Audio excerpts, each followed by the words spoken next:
Lumalakas ang puwersa kasamang Ukraina. Matapos ang taon ng drone attacks ng Rusya, mukhang nakuha na ng hukbong Ukranyano ang lihim na sandatang kailangan para mapatigil ang mga ito. Ipinakalat na ang Jedi Drone Interceptor, isang espesyal na hunter drone na ginawa para hanapin at wasakin ang mga banta sa himpapawid ng Rusya ng napakabisa. Maraming kapanapanabik na inobasyong militar ang nalikha ng Ukraine sa paglipas ng mga taon. Pero ang Jedi ay kabilang sa isang natatanging klase.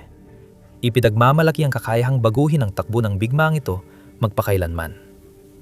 Para maintindihan kung bakit, kailangan muna nating alamin kung ano nga ba talaga ang Jedi. Sa kabutihang palad, ibinahagi ng Ministeryo ng Depensa ng Ukraine ang detalyadong technical na espesipikasyon para sa makapangyarihang bagong drone na ito na inilalahad ang bigat, kapasidad ng karga, bilis at saklaw nito. Dahil doon, alam natin na ang Jedi, o kung tatawagin sa buong pangalan nito, ang Jedi Shahed Hunter, ay isang copter type na interceptor drone na kayang umangat ng patayo. May magaan pero matibay na frame, 4 na high-performance electric motor, at high-capacity na baterya.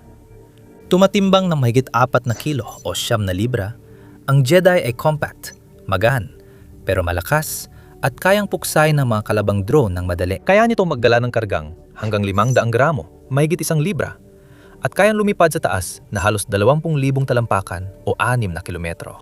Bukod pa rito, dahil sa mataas na kapasidad ng baterya nito, kayang lumipad ng Jedi ng matagal nang hindi nauubusan ng kuryente. Kaya nitong depensahan ang himpapawid sa loob ng radius na hanggang 40 kilometro o 25 milya. Pero maaring sabihing pinakamahalaga nitong technical na katangian ang bilis. Ayon sa Ministeryo ng Depensa ng Ukraine, kayang maabot ng Jedi ang pinakamataas na bilis na hanggang 350 kilometro bawat oras o humigit kumulang 220 milya bawat oras. Mahalaga ito dahil ang trabaho ng drone na ito ay hanapin at harangin ang ibang mga drone at kailangan itong maging sapat ang bilis para mahabol ang mga yon upang magawa ito. Sa kabutihang palad, mas mabagal ang karamihan sa mga drone ng Russia kaysa sa Jedi. Ang mga Shahed-class drone ng Kremlin halimbawa ay karaniwang lumilipad sa bilis ng mga 185 kilometro bawat oras o 115 milya bawat oras. Kalahati lang ito ng bilis ng Jedi. Kaya't mas madali para sa mga bagong interceptor ng Ukraine na habulin at wasakin ang mga ito. Sa madaling salita, nagawa ng Ukraine na makalika ng interceptor drone na pinagsasamang bilis ng isang fighter at ang kakayahang umangkop ng isang multirotor UAV. Kaya nitong maglunsad kahit saan, nang walang catapult o runway, at kayang wasakin ang lahat ng pangunahing drone ng Russia. Mas kahanga-hanga ang Jedi kapag nakita mo kung paano talaga ito gumagana ng malapitan. Ang control team ang nakokoordina ng paglipad, komunikasyon, at pagtukoy ng target mula sa lupa, habang ang radar system ay nagbibigay ng real-time na datos sa drone habang dumilipad.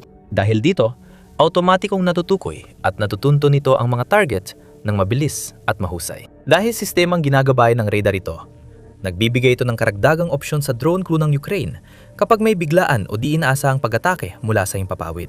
May mga kamerang pang-araw at thermal imaging din ang Jedi Interceptor. Mahalaga ito dahil madalas nagaganap sa gabi at dilim ang mga drone attack ng Russia. Kung daylight cameras lang ang Jedi, mahirap nitong matukoy, maharang, at mapabagsak ang mga UAV ng kalaban sa gabi. Dahil sa thermal imaging cameras nito, walang problema sa paghahanap at pagsira ng mga Shahed ng Russia at ibang drone kahit anong oras o kahit mahina ang visibility tulad ng masamang panahon. Isang bagay na hindi ibinunyag ng MOD ng Ukraine ay ang eksaktong warhead o fuse na nakakabit sa Jedi. Gayunpaman, dahil alam natin na kaya nitong magdala ng 500 gramo na payload, malakas ang pahiwatig na ang drone na ito ay hindi lang basta dinisenyo para banggain o salpukin ang mga UAV ng kalaban para pabagsakin ang mga ito, kundi para talaga pasabugin sila bago pa man sila makalapit sa kanilang mga targets. Mahalaga rin yon dahil ang ilan sa mga drone ng Russia, kahit na simple at mura lang gawin, ay medyo matibay. Halimbawa, ang Shahed style na drone ay maaaring makaligtas sa banggaan sa ere nang hindi gaanong nasisira, kaya pa rin itong lumipad at tamaan ng target. Kadalasan, perpektong tiyempo ng banggaan sa unahan lang ang kailangan para mapabagsak ang UAV sa lakas lang ng salpok. Gayunpaman, dahil may sariling mga pampasabog ang Jedi na maaring magdulot ng maliit na pagsabog, fragmentation o close burst effects, madali nilang masisira ang propeller, control surfaces, makina o guidance sections ng Shahed para mapabagsak ito. Ibang usapan kung technical na detalye o posibleng kakayahan lang ng drone ang pinag-uusapan. Pero marami ng inobasyon sa militar na maganda sa papel pero pumapalya sa totoong labanan. Sa kabutihang palad, hindi kabilang ang Jedi doon.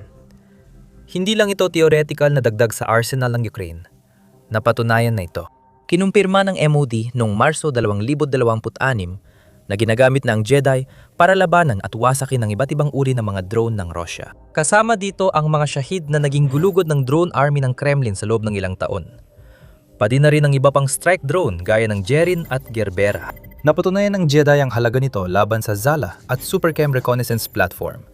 Kaya hindi lang dito napipigilan ang aerial attack ng Russia, kundi naalis din ang mga mata ng kalaban sa himpapawid at nahahadlangan ang pagkuha nila ng impormasyon. Mahalaga ito para sa Ukraine sa estratehikong pananaw. Ipinapakita nito ang pagbabago sa taktika ng drone warfare ng bansa. Isang paglipat o ebolusyon mula sa improbisadong mga taktikang kontra-drone tungo sa mas malinaw, integrated at scalable na antas ng panandaliang depensa sa himpapawid na sumusuporta sa mga unit sa unahan at nagpoprotekta sa mahahalagang infrastruktura sa likurang lugar. Magdadagdag ang Jedi ng bagong layer sa malawak at komplikadong air defense network ng Ukraine. Dahil sa mga radar station na nagbibigay real-time na impormasyon, natutukoy ng mga drone ang malinaw at eksaktong ruta para salubungin ang paparating na target. Bukod pa rito, dahil mabilis silang mag-vertical takeoff kahit saan, kaya ng mga mobile unit ilipat at i-deploy ang mga drone sa mahahalagang lugar, malapit sa bayan, lungsod, logistic hubs o critical na infrastruktura tulad ng substation, pasilidad ng enerhiya at tulay. Pag nasa ere, bihasang drone operator at ground crew ang kumokontrol sa mga Jedi drone para mas marami ang makahanap at makawasak ng kanilang mga target na nagliligtas ng buhay at nagpoprotekta sa infrastruktura. Mahalagang tandaan na napaka-epektibo na ng Ukraine sa pagpapabagsak ng mga Russian drone. Ayon sa ulat mula sa Center for European Policy Analysis o CEPA na inilatala noong 2026 na gawa ng Ukraine na mapigil o masira ang mahigit 80% ng mga aerial target ng Russia noong Disyembre 2025 at ang bilang ngayon ay tumaas sa mahigit 85% pagsapit ng Pebrero 2026 at muling tumaas sa halos 70% noong Marso. Bagaman 8% mas maraming drone ang pinakawala ng Russia sa Ukraine noong Marso kaysa Pebrero, napabagsak pa rin ng mga tagapagtanggol ng Kiev ang karamihan sa mga ito. Palagyan nitong napapabagsak ang hindi bababa sa 80% ng Russian drone sa matagal na panahon gamit ang simpleng interceptor drone, depensa sa impapawid, interceptor missile at mobile unit. Sa pagdagdag ng Jedi sa kanilang arsenal, maaring magsimulang pabagsakin ng Ukraine ang hindi bababa sa 70% ng mga UAV ng Russia bawat buwan. O baka umabot pa sa 75%. Isa ito sa mga pangunahing layunin ng Defense Minister ng bansa, si Mikhailo Fedorov, na nagsabi noong Pebrero 2026. Ang layunin ay matukoy ang 100% ng mga banta sa himpapawid sa real-time at mapabagsak ang hindi bababa sa 70%, 5% ng mga misil at drone.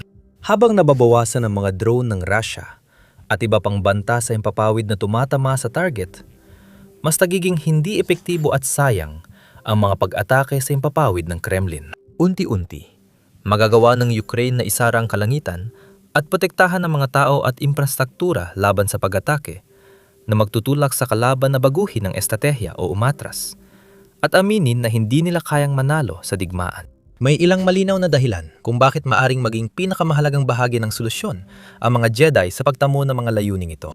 Bago natin talakayin, kung gusto mo pa ng ganitong kaalaman, mag-subscribe sa The Military Show.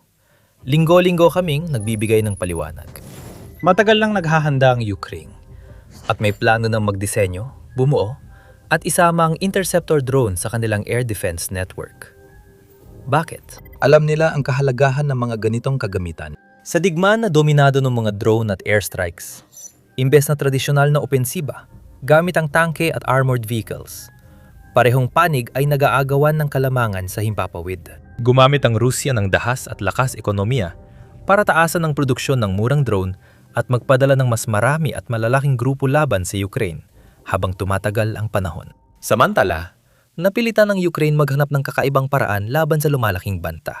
Noong una, Ang pangunahing paraan para harapin ang mga drone ay ang pagpapalipad ng mga interceptor missile laban dito. Pero may malinaw na problema sa parang iyon. Hindi ito matipid sa gastos. Kung nagpapalipad ka ng missile na maaring nagkakahalaga ng $1,000,000 para lang sirain ng drone na mas mababa pa sa $1,000 ang paggawa, malinaw na talo ka sa usapang iyon. Dahil mas mahina ang ekonomiya ng Ukraine kaysa Russia, kailangan itong umasa sa suporta ng mga kaalyado sa kanluran. Nalaman agad ng mga commander na hindi sapat ang karaniwang air defense para sa pangmatagalan, kahit lagyan ito ng air defense system at missiles. Kailangan nilang maghanap ng mas mura at matalinong paraan laban sa mga kawan ng drone ng Kremlin. Tulad ng paggamit ng drone para pabagsakin ang isa pang drone. Mas balanse at abot kaya ang parang ito dahil nagkakansela ang dalawang drone sa isa't isa. Bagamat hindi pa isiniwalat ng Ukrainian MOD kung magkano talaga ang isang Jedi, ang karaniwang presyo kada unit ay magiging maliit na bahagi lang ng halaga ng isang typical na interceptor missile. Dahil sa mababang presyo, nakakagawa ang Kyiv ng maraming interceptor drone para mapigil ang malalaking grupo ng Russia. Sa katunayan, noong Enero 2026, kinumpirma ng MOD na tumatanggap na ang mga unit ng militar ng mahigit 1,500 anti-Shahid interceptor drone araw-araw. Malaki ang naitulong ito sa pagpapalakas ng kakayahan ng mga unit na labanan ang mga banta mula sa himpapawid sa iba't ibang antas, mula sa harapan hanggang sa pagprotekta ng mga likurang lugar. Dahil mataas ang produksyon, hindi na mahalaga gaano karaming drone ang ipadala ng Russia sa Ukraine. Dahil sapat na ang mga interceptor, tulad ng Jedi at iba pa, para mapigilan ang lahat ng ito. May dagdag na benepisyo ang paraang ito dahil napapanatili nito ang limitadong supply ng mga missile ng Ukraine. Dahil gaya ng nabanggit, mas mahal gumawa ng mga missile. Kahit gumagawa na rin ng Ukraine ng maraming sarili nitong missile, gaya ng Long Neptune at Flamingo, umaasa pa rin ito sa mga kaalyado sa kanluran para sa mga interceptor ng kanilang malalakas na air defense system. Halimbawa, ang Patriot system lang ang napatunayang sapat laban sa pinakamabilis na ballistic missile ng Russia tulad ng Iskander-Ms at Kinzhals. Gumagana lang ito sa American PAC-2 GEM-T missiles. Ang isang PAC-3 ay nagkakahalaga ng mga $3,000,000 at gumagawa lang ang US ng 500 hanggang 600 nito kada taon. Ang Ukraine ay isa lang sa maraming bansang naghihintay na makabili nito. Dahil dito, nakatanggap lang ang Kyiv ng mahigit 600 PAC-3 missiles sa kabuuan ng buong labanan hanggang ngayon. Nasapat pa rin para labanan ang banta ng missile ng Russia. Ibig sabihin, hindi pwedeng araw-araw umasa sa mga sistemang ito para puksain ang mga panghimpapawid na kagamitan ng kalaban. Hindi dapat gamitin ng mga Patriots at iba pang sistema sa pagpabagsak ng murang drone. Sa halip, kailangan silang gamitin ng maingat at konserbatibo para masulit ang bawat interceptor. Diyan pumapasok ang mga Jedi. Habang inilalaan ng Ukraine ang mga Patriot at iba pang interceptor missile para sa mas malalaking banta, maaari itong maglunsad ng daan-daang interceptor drone araw-araw. Nang hindi kailangan mag-alala tungkol sa pag-aaksaya ng malaking halaga ng pera o pagkaubos ng limitadong supply ng mahahalagang bala. Habang pumapatak ang ika-5 taon ng digmaan, lalong naging mahalaga ang ganitong pamamahala ng mga mapagkukunan. May matinding pressure sa mga ekonomiya at kapasidad ng produksyong militar na magkabilang panig. At wala sa kanila ang kayang basta-basta na lang magtapon ng $1,000,000 na halaga ng mga bala nang hindi nakakakuha ng seryosong balik mula sa mga investment na yon. Mahalaga ang bawat mapagkukunan sa yugtong ito. Habang iginigit ng Rusya ang magastos nitong taktika, mas matalin ang Ukraine sa pagpili ng mas mura at simpleng kagamitan para sa air defense na libo lang ang halaga imbes na milyon-milyon. At hindi kailangang magsakripisyo ng Ukraine o ilagay sa panganib ang kanilang mga tao at infrastruktura sa paggawa nito. Sa katunayan, ang mga Jedi drone nito ay akmang-akma sa plano ng digmaan ng bansa at sa kasalukuyang taktikal na realidad ng labanan sa 2026. Sa ngayon, umaasa ang Rusya sa swarm tactics bilang mahalagang bahagi ng kanilang planong militar. Palagi itong nagpapadala ng daan-daang strike drone sa himpapawid ng Ukraine sa loob lamang ng isang gabi gamit ang mababang altitude na ruta at dilim para makaiwas sa radar at gawing mahirap para sa Ukraine na tukuyin at harangin. Inasahan ng mga komandante ng Kremlin na epektibo ang taktikang ito laban sa Ukraine, na mapipilit ang magsayang ng oras, pera at gamit sa depensa, habang may mga drone at missile strike pa ring tumatama sa kanilang mga target. Ang interceptor drone ang pamunahing panlaban dito. Itinutulak nila ang depensa ng Ukraine sa himpapawid dahil kaya nilang hanapin, habulin, abutan at wasakin ang banta bago ito makarating sa huling yugto ng pag-atake. Ipinapakita ng datos na hindi lang gumagana ang estratehiyang ito.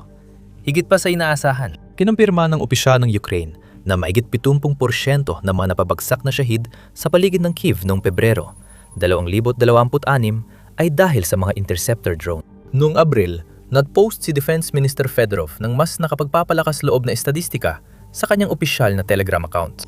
Record na mahigit 33,000 iba't ibang UAV ng kalaban ang nawasak ng interceptor drone noong Marso, doble kaysa nung nakaraang buwan. Kamakailan, naglabas ang Institute for Science and International Security ng ulat noong Abril 2026 na tumutukoy sa lumalaking papel at halaga ng interceptor drone sa depensa ng Ukraine.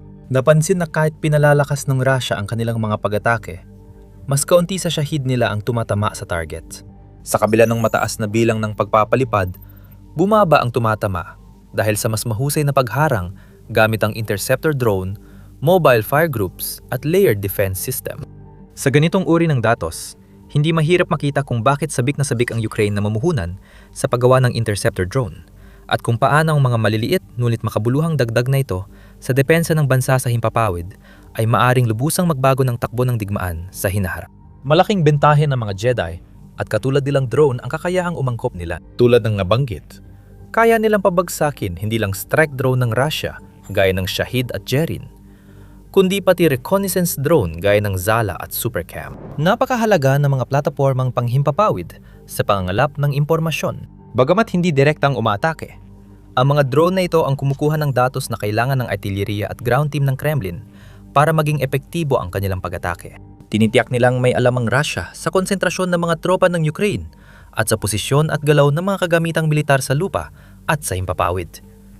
Kung mapapatumba ng Ukraine ang mga ito, mawawala ang mga linya ng datos na yon at mababawasan ng malaki ang impormasyong maaring makuha at magamit ng kalaban para gabayan ang kanilang mga pag-atake. Dahil dito, mas mahirapan ng mga unit ng Russia na magplano ng aksyon ng bulag na magdudulot ng mas malaking panganib, pagkabigo at pagkalugi. Mas madali para sa Ukraine na ipagtanggol ang mahahalagang lugar tulad ng punong himpilan, command post, imbakan ng bala at linya ng supply. Magagawa rin itong ilipat ang mga kagamitan at magmaniobra ng mga unit nang hindi nangangamba na minamanmana ng Russia ang bawat galaw nila mula sa itaas at naunahan ng kanilang mga susunod na hakbang. Sa madaling salita, malaking pagbabago para sa Ukraine ang pagdagdag ng Jedi interceptors. Madaling gamitin, kayang paramihin, at sapat na mura at matibay ang mga abot-kayang drone na ito. Kaya kaya nilang pabagsakin ang halos anumang UAV ng kalaban. Nagdadala sila ng problemang hindi kayang lutasin ng Russia, isang direkta at malakas na panlaban sa napakalaking bugso ng mga pag-atake nito gamit ang drone. Isa pang patunay kung paano patuloy umaangkop at umuunlad ang makabagong lokal na industriya ng depensa ng Ukraine sa digmang ito. Pinapapantay ang laban sa kanilang kalaban at nagiging dahilan ng pagkainggit ng karamihan sa buong mundo. At ito ay isa lamang sa mga paraan kung paano pinapaangat ng Ukraine ang kanilang mga taktika sa drone warfare. Matuto pa tungkol sa UAV innovations ng bansa sa video na ito na tinatalakay ang epekto ng AI-powered drones sa labanan. Panurin ang video na ito para makita kung paano nagawa ng isang Ukrainian na tangke ang bagay na inakalang imposibleng mangyari ng mga eksperto. At sa huli, siguraduhin mong mag-subscribe sa The Military Show para sa mas marami pang malalim na pagsusuri at detalyadong taktikal na pagtalakay tulad nito.